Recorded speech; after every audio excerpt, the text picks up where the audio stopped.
Becky Liddon, I'm founder of Sensory Spectacle. This video is part of a series where I'm answering your questions about sensory processing difficulties. I've been given questions from parents and professionals, and it's all to help create a better understanding and awareness of sensory processing difficulties. Share the videos with your friends and families and colleagues, but also subscribe to the YouTube channel so that you don't miss any. So our last video for our Winter Home Life series is actually a video where I want to share with you some of the best ways that we can support children and adults with sensory processing difficulties. So the first thing is we really need to understand for that person their overriding sensory needs. We also need to remember that these things can change. Someone may well be hypersensitive to sound and find a really good way of being able to regulate that auditory input throughout their lives, that as they become older, as they get a job, as they do something different in their lives, we might recognise a difference in that sensory processing, and we need to be able to recognise all of these characteristics and really understand for that person what is their overriding sensory processing difficulty. We'll recognise this by observing their characteristics and breaking that down. You learn lots more about that on our workshops. So, how else can we really support people with sensory processing difficulties? Always be prepared. So have something with you, have strategies in your head. Where are you going to? What are you doing? Do you have something which you know is really supportive for that person in your bag, on your phone, wherever you are?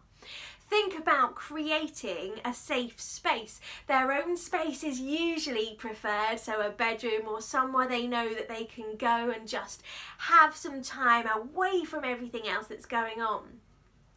Give clear instructions, whether we give instructions with words, whether we give instructions with signs and with body language, whether we give instructions with pictures and photos.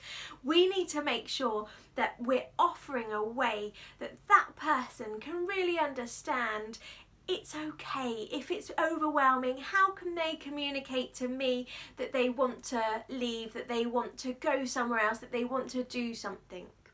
We want to be able to offer clear ways to know that the person we're supporting can tell us exactly what they might be finding difficult or what they want to do, even if they find it difficult to know that it's the sound or it's the busyness of the people or if it's the lights.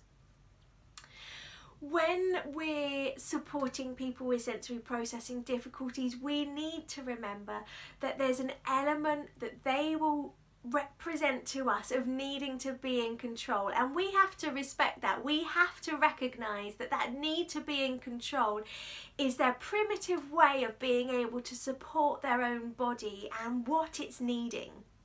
These characteristics that we're seeing, so flickering, rocking, always being at the front of the queue, playing with a toy, loving to read a book but they need to stop when they get to the end of a chapter, they can't find it really difficult to stop midway through a chapter. These characteristics are things that we might recognise because that's how they recognise they feel okay with organising all of that sensory input. Now, when we're thinking about that need to be in control, we need to make sure that we then help them to feel comfortable in being in control in all